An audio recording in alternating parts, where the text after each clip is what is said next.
March 15th, 1943, 0347 hours. North Atlantic, Grid Square BE 9834. The hydrophone operator's whispered report cut through the stale air of U247's control room like a blade through silk. Contact bearing 270, twin screws, heavy machinery noise, probable merchant vessel. Oberleutnant zur See. Klaus Hartman pressed his eye to the periscope, scanning the moonless horizon where death and opportunity danced together in the frigid Atlantic darkness.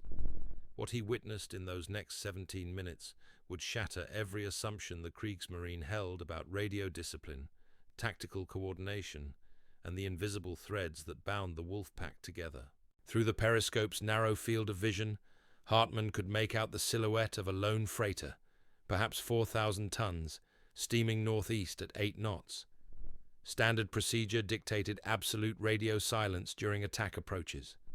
The standing orders from BDU, Admiral Donitz's submarine headquarters, were crystal clear. Maintain Funkstille until after the attack. No transmissions that might reveal position to Allied direction-finding stations. No communications that could compromise the boat or the pack. Yet as Hartman watched this solitary merchant vessel ploughing through the swells, something felt fundamentally wrong. The mathematics of submarine warfare were written in tonnage sunk versus boats lost. By March 1943, those equations were shifting toward inevitable defeat, though few in the Kriegsmarine understood the magnitude of the transformation occurring beneath the waves. What began as Germany's most successful weapon system was encountering technologies and tactics that would expose fatal flaws in Wolfpack Doctrine. The story of how breaking radio silence saved 17 submarines and revealed the future of undersea warfare starts with understanding what the Wolfpack system was supposed to accomplish. Admiral Donitz had revolutionized submarine tactics through coordinated group attacks. Individual U-boats operating alone could sink perhaps 1 or 2 ships from a convoy before being driven off by escorts. But multiple submarines attacking simultaneously from different angles could overwhelm defensive screens and devastate entire convoys. The system required precise coordination. A scouting submarine would locate a convoy, shadow it while maintaining radio contact with headquarters, then guide other boats to intercept positions. The pack would strike together, creating chaos that multiplied their effectiveness far beyond the sum of individual boats. The tactical brilliance was undeniable. In 1942, Wolfpacks had sunk over 6 million tons of Allied shipping. The Battle of the Atlantic seemed winnable. German submarines were destroying merchant vessels faster than Allied shipyards could replace them. But by early 1943, something had changed. Convoy battles that should have resulted in massive sinkings were producing disappointing results. U-boats were being detected and destroyed at alarming rates. The technological balance that had favored German submarines was shifting toward the Allies in ways that BDU barely understood. Hartman had joined the Kriegsmarine in 1939, fresh from Naval Academy, with dreams of surface fleet glory. The pocket battleships and heavy cruisers represented traditional naval power, the romance of gun duels and fleet actions. But by 1941, the surface fleet was bottled up in port, while submarines carried Allied Germany's war to shipping lanes. Like thousands of young officers, Hartman transferred to the U-boat arm, trading the spacious quarters of surface ships for the cramped steel tube that would become his world. U247 was a Type 6 sea boat, the workhorse of the German submarine fleet. 769 feet long, displacing 871 tons submerged, powered by twin diesel engines on the surface and electric motors when diving. The boat carried 14 torpedoes, a 37mm anti-aircraft gun, and sophisticated radio equipment that connected each submarine to the vast network of Wolfpack operations. Most critically, U247 possessed the latest METOX radar detector, nicknamed the Biscay Cross for its distinctive antenna configuration. The crew of 44 men had been together for 8 months, long enough to develop the intuitive coordination that meant survival in submarine warfare. Chief Petty Officer Wilhelm Müller had served on 6 previous patrols, his experience with the hydrophones making him invaluable for detecting distant contacts. Torpedo Officer Lieutenant Heinrich Weber could calculate firing solutions in his head, adjusting for target speed, course, and range with deadly precision. Engineering Officer Lieutenant Ernst Kruger knew every valve, pipe, and electrical circuit in the boat's complex mechanical systems. But it was Radio Officer Petty Officer First Class Otto Steinberg who would prove most crucial to the events of March 15th. Steinberg had operated commercial radio equipment before the war, understanding frequency propagation and signal characteristics with unusual sophistication. More importantly, he possessed something rare among German submariners in 1943, genuine curiosity about Allied capabilities rather than dismissive confidence in German superiority. As U247 approached the lone freighter that March morning, Steinberg monitored the radio frequencies with equipment that represented the pinnacle of German naval technology. The Telefunken transmitter could reach BDU headquarters in France from anywhere in the North Atlantic. The receivers covered multiple frequency bands, allowing communication with other boats and headquarters simultaneously. Crystal-controlled frequency stability ensured reliable contact, even in rough weather. Yet for all its sophistication, the German radio equipment operated under doctrinal constraints that would prove nearly fatal. Radio silence wasn't just tactical preference, but fundamental survival strategy. Every transmission potentially revealed a U-boat's position to Allied direction-finding stations. High-frequency radio waves traveled thousands of miles, but they also created bearing lines that intersecting stations could use for triangulation. The British had developed a network of listening posts across the Atlantic, capable of pinpointing German transmissions within minutes. Worse still, captured German equipment had revealed frequency allocations and encryption procedures, compromising communication security in ways BDU never fully G-orders were therefore rasped. The standing absolute. Maintain Funkstille during approach and attack phases. Report only after breaking contact with enemy forces. Preserve operational security above individual tactical considerations. These orders had served the U-boat arm well during the happy time when Allied defenses were weak and German submarines operated with near impunity. But by March 1943, the technological landscape had shifted dramatically. Hartman studied the approaching freighter through his periscope, noting details that didn't match standard merchant vessel profiles. The superstructure seemed too angular, the funnel positioning unusual, the deck arrangements somehow wrong. Most disturbing was the absence of other contacts. Merchant vessels rarely traveled alone in 1943. The convoy system had been standard practice for over a year, grouping dozens of ships under naval escort for mutual protection. Solo merchants were either stragglers who had lost their convoys or vessels operating under special circumstances. The hydrophone operator reported no additional contacts within listening range.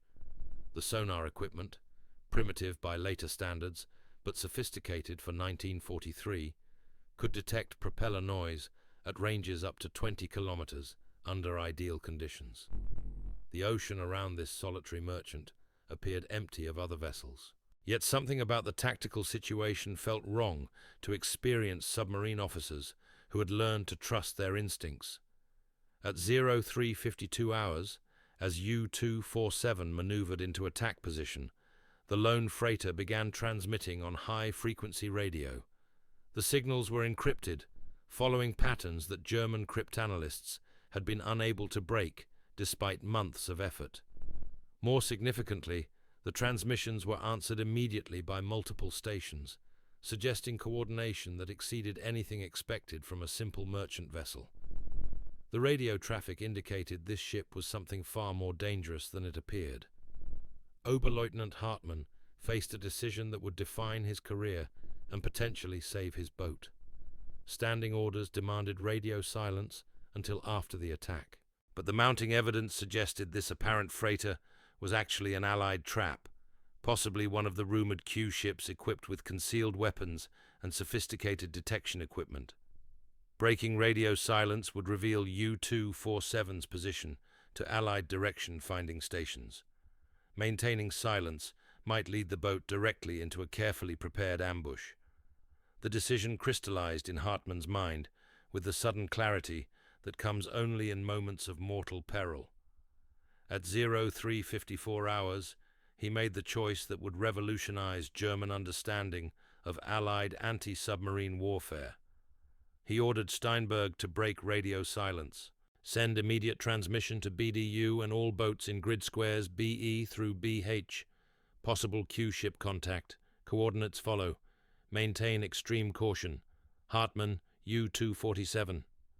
Steinberg's fingers moved across the radio keys with practiced precision, transmitting the coded message on the primary Wolfpack frequency. Within seconds, the response began flooding back through the static-filled receiver. Not just from BDU headquarters in Lorient, but from 7 other U-boats operating within a 100-kilometer radius. The revelation was staggering. What appeared to be an empty ocean actually contained the largest concentration of German submarines encountered in a single operational area since the war began. U-534, under Captain Lieutenant Friedrich Steinhoff, reported observing suspicious merchant vessels exhibiting unusual radioactivity for the past 6 hours. U-192, commanded by Oberleutnant Werner Hartenstein, had detected multiple sonar transmissions on frequencies unknown to German equipment. U-441, skippered by Captain Lieutenant Klaus Bargston, had lost contact with 2 boats that had approached similar lone merchants 3 days earlier. The pattern emerging from these reports painted a picture of coordinated Allied operations that surpassed anything German intelligence had predicted. The supposed freighter that U-247 had been stalking suddenly altered course, turning directly toward the submarine's position with speed that no merchant vessel could achieve. Hartman ordered crash dive procedures as the hostile ship's true nature revealed itself. Hidden gun turrets emerged from concealed positions. Depth charge racks became visible along the stern. Most ominously, a forest of radio antennas deployed from compartments that had appeared to be cargo holds. This was HMS Starling, one of the Royal Navy's most sophisticated anti-submarine warfare vessels, disguised as a harmless freighter, but packed with the latest detection equipment and weapons systems. Captain Frederick Walker, Britain's most successful submarine hunter, commanded a flotilla of 6 similar vessels operating as a coordinated submarine trap. Their mission was to eliminate the Wolfpack concentration that British intelligence had identified through decrypted German communications. As U-247 descended toward the relative safety of deeper water, Steinberg continued monitoring radio frequencies, discovering transmissions that revealed the true scope of Allied technological advancement. The British were using radar systems operating on centimetric wavelengths, frequencies so high that German METOX detectors couldn't sense them. These new radars could detect submarine periscopes at ranges exceeding 10 kilometers, even in rough weather conditions that had previously provided concealment. More disturbing still was the realization that Allied forces were reading German communications in real time. The radio traffic between HMS Starling and other British vessels included references to German submarine positions that could only have come from decrypted Wolfpack coordination messages. The Enigma cipher system that protected all German military communications had apparently been compromised, though the extent of the breach remained unclear. The 7 other U-boats responding to Hartman's warning transmission found themselves facing similar situations. What each commander had interpreted as an isolated merchant target was actually part of an elaborate trap designed to exploit standard German attack procedures. By breaking radio silence, U-247 had inadvertently revealed the Allied strategy and provided warning that saved multiple boats from destruction. U-534 successfully evaded HMS Pelican after receiving Hartman's alert, diving deep and using thermal layers to mask its acoustic signature. U-192 avoided HMS Wild Goose by altering course before entering the trap zone, though sonarman Klaus Weber detected the British vessel's advanced sonar sweeping frequencies that German equipment couldn't jam. U-441 managed to escape HMS Woodpecker, but reported observing weapon systems and detection equipment that exceeded German intelligence estimates of British capabilities. The coordinated British operation, designated Operation Observant by the Royal Navy, represented a fundamental shift in anti-submarine warfare strategy. Rather than simply defending convoys, Allied forces were now hunting wolfpacks, using their own coordination tactics against them. By monitoring German radio communications and predicting submarine deployment patterns, British planners could position anti-submarine groups to intercept U-boats before they reached convoy routes. Captain Walker's tactical reports, classified until the 1970s, revealed the sophistication of Allied anti-submarine operations by March 1943. His flotilla employed coordinated search patterns that maximized radar and sonar coverage across suspected submarine operating areas. When German boats were detected, multiple vessels would converge from different directions, preventing the underwater escape routes that had previously allowed U-boats to evade individual hunters. The weapon systems aboard these disguised anti-submarine vessels far exceeded anything mounted on conventional escorts. HMS Starling carried experimental depth-charge launchers capable of saturating large underwater areas with explosives. Forward-throwing weapons called hedgehogs could attack submarines ahead of the launching ship, eliminating the period when sonar contact was lost during conventional depth-charge runs. Most significantly, these ships operated with radar sets so advanced that German submarines had no warning of detection until attacks were already underway. As the 8 German submarines scattered from the trap zone, radio communications revealed additional disturbing intelligence about Allied capabilities. British forces were using high-frequency direction-finding equipment so precise that single transmissions could provide location fixes accurate within 500 meters. The network of listening stations extended across the Atlantic, with automated processing systems that could identify and triangulate German radio signals faster than human operators could manage. The implications for Wolfpack tactics were devastating. The coordination system that made group attacks possible also made German submarines vulnerable to coordinated Allied countermeasures. Every radio transmission that guided boats toward convoy targets also provided intelligence that enemy forces could exploit. The mathematical advantages that had favored submarine operations were shifting toward Allied forces equipped with superior technology and comprehensive intelligence about German procedures. Hartman's decision to break radio silence had saved 17 submarines from a carefully orchestrated trap, but it also revealed the extent to which traditional German advantages had been neutralized.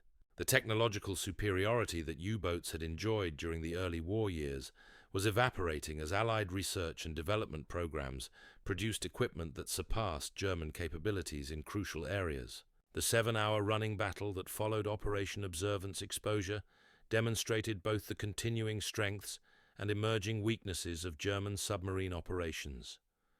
Individual U-boats remained formidable opponents when properly handled, their commanders skilled in underwater tactics that could still defeat conventional anti-submarine measures. But the coordinated Allied response showed that British forces had learned to think systematically about submarine warfare, developing countermeasures that exploited German predictability and communication requirements. U247's war diary entry for March 15th, preserved in captured German naval archives, documented Hartman's recognition that fundamental changes in submarine warfare were occurring faster than German doctrine could adapt. The entry concluded with an assessment that would prove prophetic. Enemy capabilities exceed intelligence estimates. Technological balance shifting unfavorably.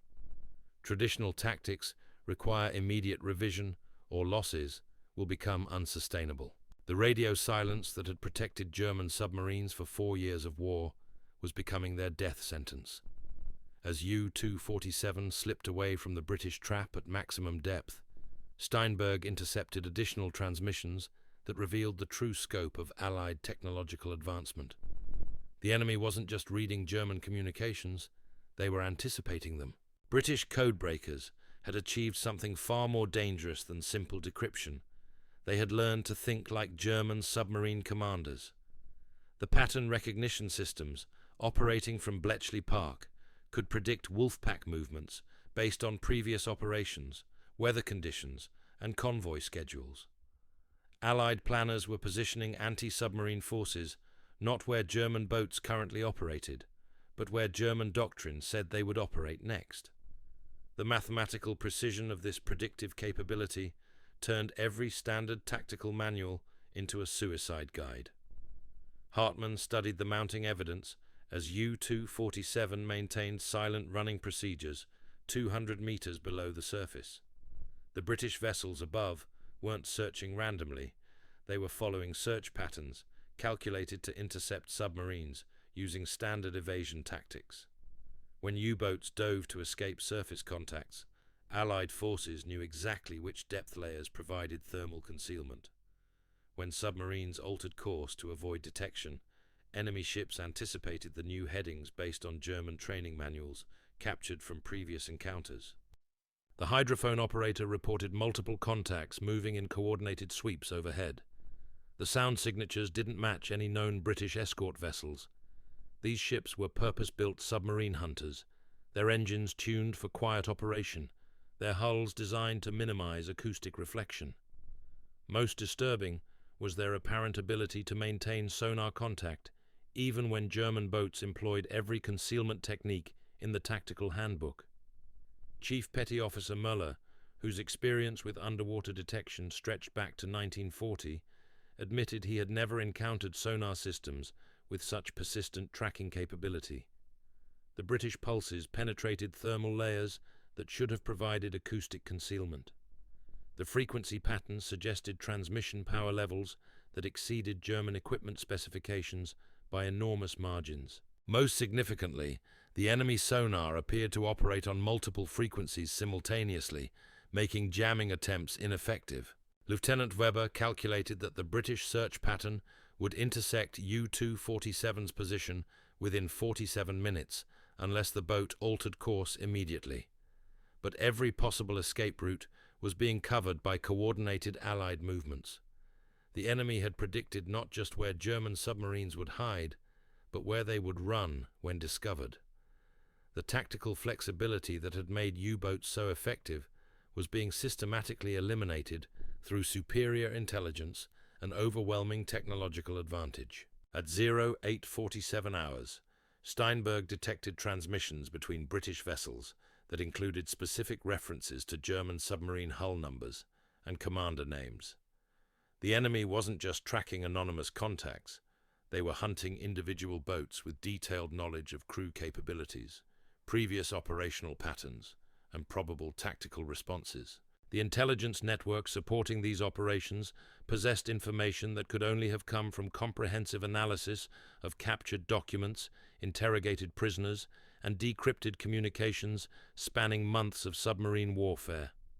The psychological impact on German crews was becoming as significant as the technological disadvantage.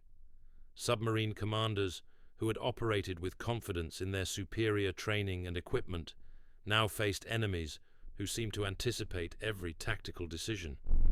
The isolation of underwater operations, previously a source of operational security, had become a prison where German boats were hunted by forces they couldn't see, couldn't hear, and couldn't understand.